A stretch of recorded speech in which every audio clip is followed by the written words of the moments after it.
할렐루야. 우리 2022년 구역공과 28과 제자를 부르심이라는 주제로 마태복음 4장 18절부터 22절 말씀을 갖고 우리 구역공과 교육 진행하도록 하겠습니다. 우리 지난주 생활 가운데 받은 은혜와 감사를 우리 함께 나누어 보시고 우리 찬송가는 449장과 453장을 함께 찬양으로 영광 돌리시기를 바랍니다. 마음 열기입니다. 부르심은 내가 어떤 존재인지 내 인생의 목소리에 귀를 기울일 때 생겨납니다. 부르심은 세상을 구원하시는 주님의 일에 동참하는 것으로 한 인간의 존재와 행위를 모두 포함합니다. 제자들은 예수님이 부르실 때 즉각적으로 순종합니다. 네, 오늘은 부르심이라는 주제를 갖고 구역공과를 진행하는데요. 이 부르심에 대해서 여러분 생각할 때 어떤 목회자로서의 부르심, 선교사로서의 부르심, 어떤 전도자의 부르심, 이렇게 어떤 특별한 사명을 갖고 있는 사람만 부르심을 받았다고 생각하는데 여러분 그렇지 않습니다. 성도로 구원받은 하나님의 백성으로도 부르심 똑같이 적용이 된다는 것이죠. 그러니까 이 부르심은 모든 예수 믿는 성도들에게 동일한 하나님의 콜링이라는 것이죠. 자, 그렇게 생각하시고 오늘 한번 본문을 같이 한번 찾아서 읽어보겠습니다. 출애굽기 4장 18절부터 22절입니다. 출애굽기 4장 아이고 잘못했네요. 아이고 죄송합니다. 마태복음 4장 18절부터 22절인데 제가 이 PPT 작업을 실수를 했습니다. 여러분 마태복음입니다. 마태복음 4장 18절 22절 정정해 주시면 될 것 같습니다. 자, 18절부터 22절 같이 읽어보겠습니다. 갈릴리 해변에 다니시다가 두 형제 곧 베드로라 하는 시몬과 그의 형제 안드레가 바다에 금을 던지는 것을 보시니 그들은 어부라 말씀하시되 나를 따라오라 내가 너희를 사람을 낚는 어부가 되게 하리라 하시니 그들이 곧 그물을 버려두고 예수를 따르니라. 거기서 더 가시다가 다른 두 형제 곧 세베대의 아들 야고보와 그의 형제 요한이 그의 아버지 세베대와 함께 배에서 그물 깁는 것을 보시고 부르시니 그들이 곧 배와 아버지를 버려두고 예수를 따르니라. 아멘. 이 오늘의 말씀, 우리 지난주에는 맥주 감사 주간이어서 감사에 관한 주제로 구역공과를 진행했고 오늘은 다시 이번 주부터는 다시 마태복음 이전에 우리 계속해서 살펴봤죠. 마태복음을 이어서 구역공과로 공부합니다. 예수님은 이제 세례를 받으시고 그리고 또 사탄의 시험을 통과함으로써 이제 메시아로서의 공적 사역을 본격적으로 시작하게 됩니다. 그리고 이제 오늘 우리가 읽은 내용은 예수님께서 공생애를 시작하고 나서 12명의 제자 중에서 4명의 제자를 부르신 사건의 내용입니다. 예수님께서 이제 구세주로 메시아로서 자신의 사역을 함께 도와서 천국 복음을 전파하고 또 예수님이 십자가에 지시고 죽으신 이후에 부활하신 다음에 또 승천 이후에 이 땅에 남아서 계속적으로 자신의 사역을 이어서 계승하여서 교회를 세워나갈 자를 계속해서 삼기 위해서 바로 제자들을 부르신 것이죠. 그렇다면 이제 오늘 본문은 예수님께서 베드로와 안드레 그리고 야고보와 요한을 제자로 부른 사건인데요. 이 내용, 이 4명의 제자를 부른 사건을 통해서 우리에게 주시고자 하는 하나님의 말씀의 교훈이 무엇인지를 우리 구역공과로 한번 살펴보도록 하겠습니다. 자, 1번입니다. 예수님은 베드로라 하는 시몬과 그의 형제 안드레가 무엇 하실 때 부르셨습니까? 마태복음 4장 18절 갈릴리 해변에 다니시다가 두 형제 곧 베드로라 하는 시몬과 그의 형제 안드레가 바다에 금을 던지는 것을 보시니 그들은 어부라. 우리 예수님께서는 어느 날 갑자기 우연히 이 베드로와 안드레를 부르신 것이 아니라 이 갈릴리 해변을 다니시면서 앞으로 주의 복음을 위해 헌신한 제자를 부르시기 위해 사람들을 면밀히 관찰하셨습니다. 그러니까 해변에 다니시다가 살펴보셨다라는 것이죠. 그러다가 예수님은 베드로와 안드레가 금을 던지는 것을 보게 됩니다. 여러분, 이 마태복음 이 4장의 사건과 병행 구절인, 병행 내용인 누가복음 5장을 보면 예수님께서 이들을 지금 제자로 부르실 당시 그 베드로와 안드레는 그물을 던진 것이 아니라 그물을 씻고 있었습니다. 또한 예수님이 베드로의 배에 오르셔서 그들 무리에게 말씀을 전하고 깊은 데로 가서 그물을 던져 고기를 잡게 한 이후에 이제 그들을 향해서 제자로 부르신 것이죠. 근데 마태는 이러한 상세한 부분을 생략하고 예수님께서 제자로 부르신 그 사건에만 중점을 두고 기록한 것이죠. 보통 이게 많은 성경 주석가들, 대부분의 주석가들은 이 베드로와 안드레를 우리 예수님께서 부르신 이유가 그들이 최선을 다해 어부의 일을 했기 때문에 그들의 충성스러움과 그들의 성실성을 보고 불렀다라고 해석하고 있습니다. 근데 물론 이런 부분도 있어요. 하지만 주님께서, 우리 예수님께서는 그들이 뭔가 잘해서 성실해서 충성스러워서 뭔가 자격이 있어서 시몬 베드로와 안드레를 부르신 것이 아니라 예수님의 무한하신 은혜로 아무런 자격과 조건 없이 그들을 바라보시고 하나님 은혜와 또 예수님의 의지로 선택하신 거예요. 선택하신 거라는 거예요. 그러니까 이러한 초점, 그러니까 하나님의 은혜, 주님의 은혜에 초점을 두고 선택한 거지, 그들이 뭔가를 잘했고 탁월했기 때문에 선택했다라고 하는 것은 어떻게 보면 바른 해석은 아닌 것 같습니다. 바로 그 정말 은혜로 말미암아 부른 거다. 이것이 옳은 해석이라고 할 수 있습니다.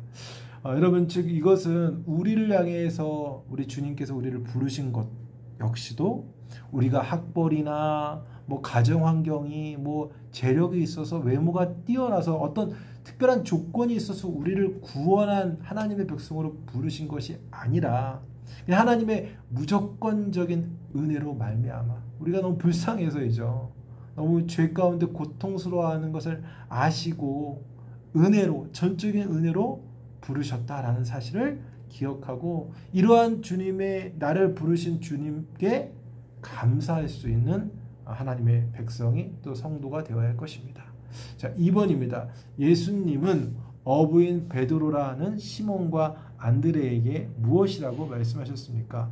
마태복음 4장 19절 말씀하시되 나를 따라오라, 내가 너희를 사람을 낚는 어부가 되게 하리라 하시니, 예수님께서는 베드로와 안드레에게 사람을 낚는 어부가 되라고 이제 말씀하시는데요. 이는 고기를 그물로 잡는 어부처럼, 어부와 같이 너희는 사람들을 복음으로, 예수의 복음으로 낚는 그런 복음의 어부가 되라는 은유적인 표현입니다. 여러분, 제자란 또 그리스도인에게는 어떤 사명이 있습니까? 제자의 사명, 또 그리스도인의 모든 사명은 어떤 사명이 있습니까? 바로 죄악의 바다에서 표류하고 있는 인간들, 그죠? 죄악의 그 망망대해이죠. 그 죄악의 바다에 빠져서 죽음 가운데 들어가고 있는 그들을 건져내서 구원의 배 안으로 건지는 사람 낚는 어부로서의 사명이 바로 제자요 우리 그리스도인의 사명이다라는 것입니다.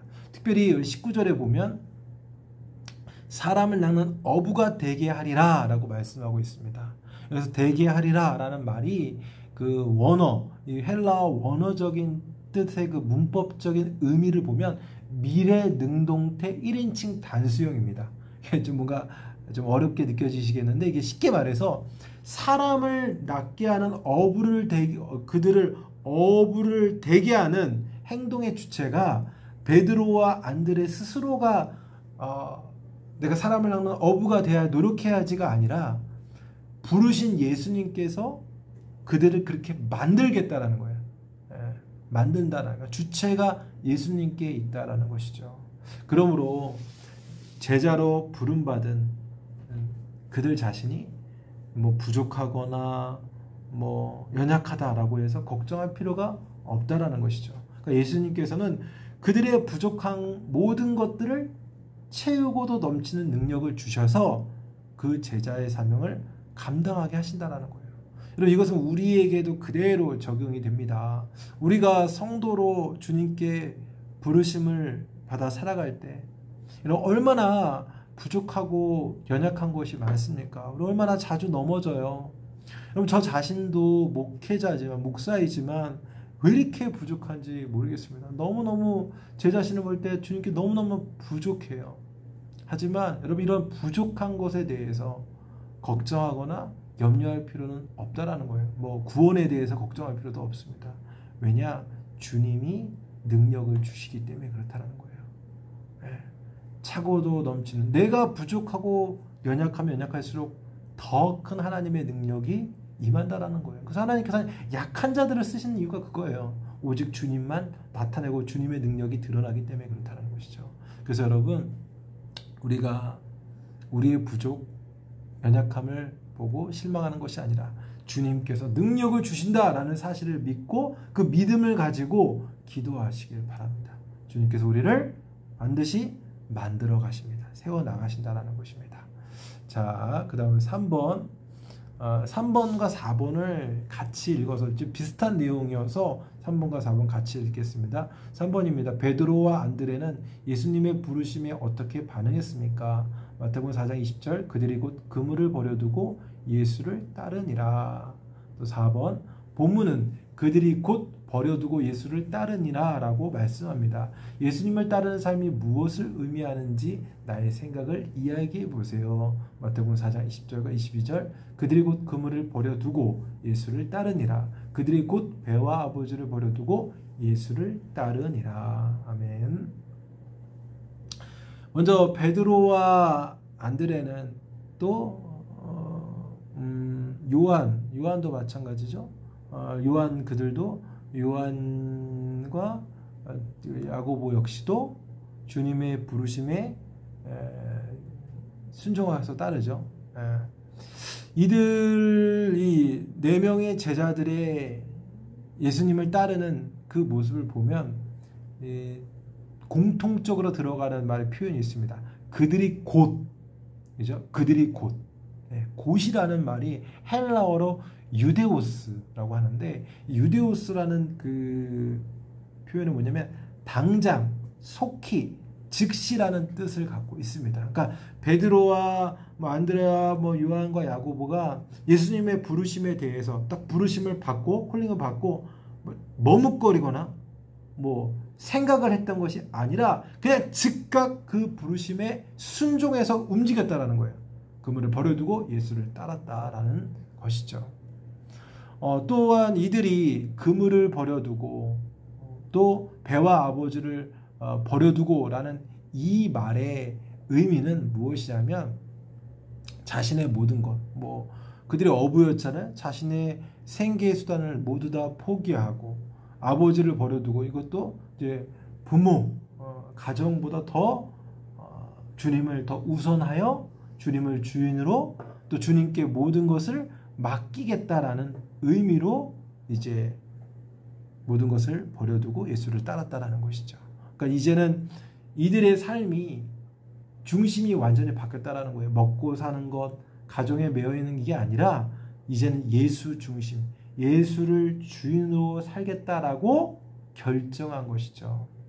여러분, 이처럼 우리 주님께 부르심을 받은 사람의 결단, 이 결단은, 주님의 부르심 받은 사람의 결단은 어떤 결단이 됩니까? 세상에 속한 과거와 삶에 대한 부정과 포기에서 출발돼요. 제자된 삶은. 예. 사실 이러한 베드로와 안드레아와 야고보와 요한의 결단은 인간적으로 보면 매우 어려운 결단이고 또 무모한 결단으로도 볼 수 있습니다. 사실 예수님은 그 당시 뭐 이렇다 할 배경도 없고 뭐 재산도 없고 지위도 없었습니다. 게다가 예수님께서 그들을 부르실 때 내가 너에게 어떤 지위를 주겠다, 어떤 뭐 보상을 해주겠다 그런 약속도 하지 않았다라는 거예요. 하지만 그들은 예수님을 그 부르심 앞에 믿음으로 반응하여 이분이 바로 주님이시고 우리의 인생과 영혼을 걸만한 분이다라는 것을 믿게 되고 깨닫게 되었다는 거예요. 그래서 믿음이라는 그 순종의 모험의 길로 발을 한 발자국 내딛게 된 것이죠. 여러분, 주님께서는 오늘도 우리를 이렇게 부르신다라는 것입니다. 여러분, 이 부르심은 뭐 나의 직장과 가정을 다 버려라 이런 의미가 아닙니다. 이 말씀의 이 부르심의 핵심은 뭐냐면 주님께서 그 부르신 그 사명에 우선하는 삶으로 여기라는 거예요. 예. 주님께 주신 사명을 우선으로 여기라는 뭐 다 버려라가 아니라 주님께 받은 내가 성도로서 내가 직분자로서의 그 사명을 정말 소중히 여기고 우선을 여기고 그것을 위해서 순종하며 살아가는 그런 태도를 지금 이야기하고 있다는 것이죠. 그렇다면 여러분에게 맡겨진 사명이 무엇입니까? 이 사명을 위해서 또 때론 내가 포기해야 될 것이 무엇인지 한번 나눠보고 또 결단할 수 있는, 그래서 정말 그 제자의 길을 가기를 소망하고 또 그 길을 걸어갈 수 있는 우리 구역장님, 구역원들 되기를 축복합니다. 나눔과 적용입니다. 하나님께서 부르실 때 어떻게 반응하며 살아왔는지 서로 나누어 봅시다. 예. 항상 주님이 부르실 때마다 주님 저는 아닙니다. 저는 아니지요. 나는 없습니다. 내 옆에 있는 사람을 보내십시오. 예. 이렇게 혹시 반응하며 살아왔는지요? 여러분, 우리 주님의 부르심 앞에 언제나 순종하며 가시기 바랍니다. 그게 가장 복된 길입니다. 가장 순종하면 힘들 것 같죠. 순종하면 이게 더 나를 매어있게 하고 나를 더 어렵게 한다 생각하죠. 여러분, 그것이 다 헛된 생각이에요. 순종할 때 주시는 다른 차원의 은혜가 있다는 것입니다. 그런 은혜를 순종을 통해서 경험하시길 바랍니다. 함께 기도하실 때는 하나님의 부르심에 즉각적으로 순종하며 살게 하소서. 서로의 기도의 제목들을 나누고 기도하시고 또 교회와 지역과 나라를 위해서 기도하시기를 바랍니다. 찬송가 50장 찬송 들으시고 주기도문 혹은 대표기도로 마치시기를 바랍니다. 네, 이번 한 주간도 주님의 은혜 가운데 사시고 이 말씀, 우리 구역공과를 통해 주신 이 말씀을 우리 삶 가운데 더욱 적용하며 나아갈 수 있는 우리 모든 구역 식구들 되길 바라면서 우리 샬롬으로 인사하겠습니다. 샬롬, 감사합니다.